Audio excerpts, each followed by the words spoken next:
Hi, and welcome back to the Inside of My Head, where, remember how I was saying how hot it was last week? Well, apparently, that was COVID! Woo!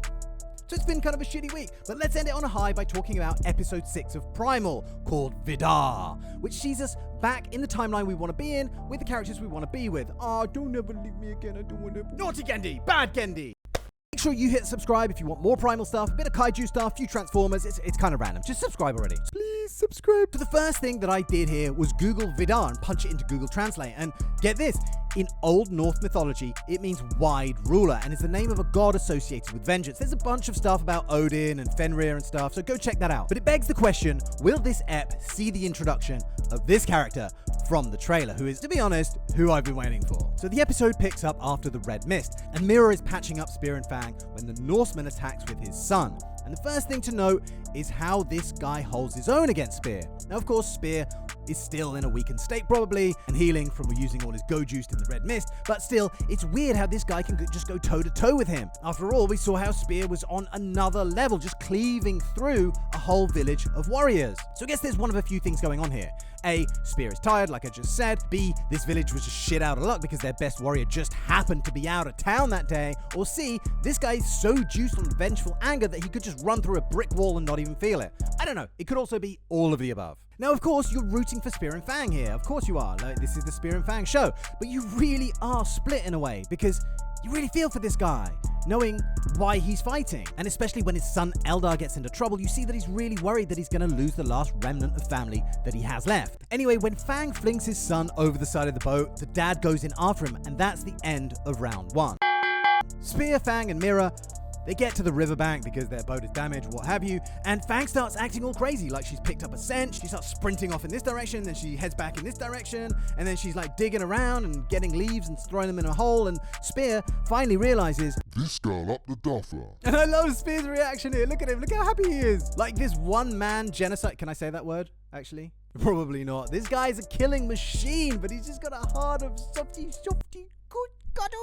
Then we rejoin the Norseman, who has a prophetic vision in the flames, showing him his son in Fang's jaws, followed by the appearance of this guy, a horned silhouette standing in the flames, who is, of course, the final boss that we saw from the trailer. And yes, he's finally here. Until he's not, because that's it. That's the only glimpse we get to see of him in this episode. He disappears, and then we don't see him again. But, you know, I'm keeping the faith. I'm keeping the faith that they don't just keep this guy till the very last episode. I really want to see more of him than that, you know? Fang lays her eggs and then hilariously gets all protective and defensive when Spear goes to touch him. I thought that was kind of like a nice touch, you know, like a nice little reminder that even pets, no matter how domesticated they are, they have these boundaries, don't they? Like some don't like it when you touch their food while they're eating, or, you know, definitely don't touch their young before a certain age, you know? You're getting bit. I got bit today. Charlie bit me right in the middle of my belly. I don't know why, just like a little nip with her incisors. Oh, and here's a side thought for you.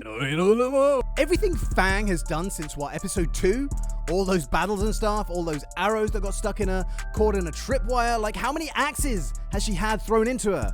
She's done all that while preggers. You go, girl. But guess what? The Norsemen are back on a couple of giant vultures that they managed to grab, and of course, with these defenseless eggs in the picture now, the stakes are pretty high, and Fang cannot leave them. And I think this is a really good thing, because if you think about how overpowered Spear is, plus he has his own domesticated T-Rex to fall back on, the fact that Fang has to protect these eggs means it just throws a little bit of constraint in there, so that not everything feels too easy. At one point, it seems like she's forced to choose whether to save Mirror or leave her eggs, and Fang chooses to stay with her eggs, and Mirror's lifted off into the sky.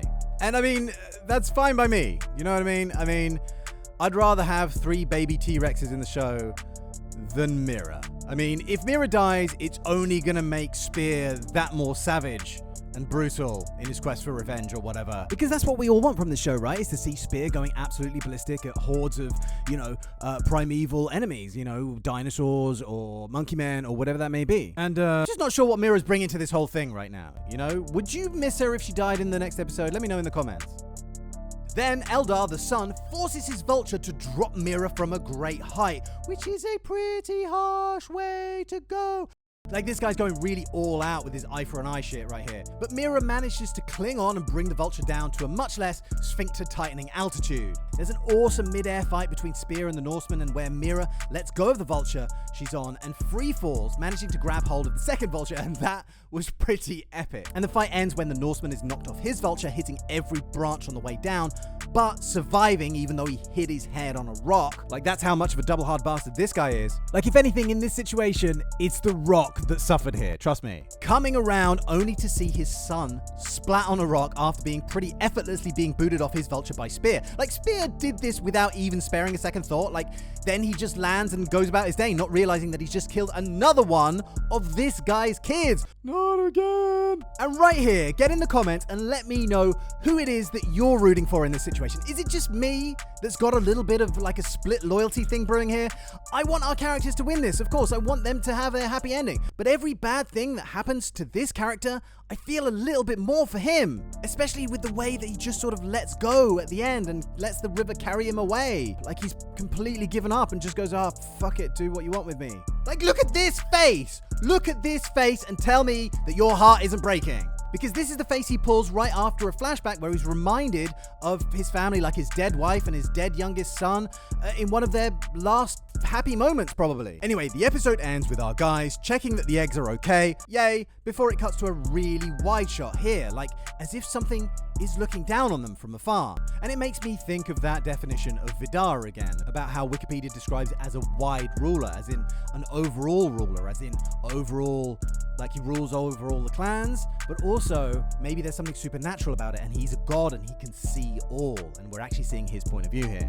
Or could it just be the Norse word for revenge? Because these guys say it to each other just before they go and get the vultures. So overall, pretty good ep, not the strongest, but it's definitely nice to be back in the main story. Although, that said, I don't think I hated the Primal Theory episode as much as some of you did in the comments, but I'm definitely happy to be spending my time in this setting with these characters above anything else.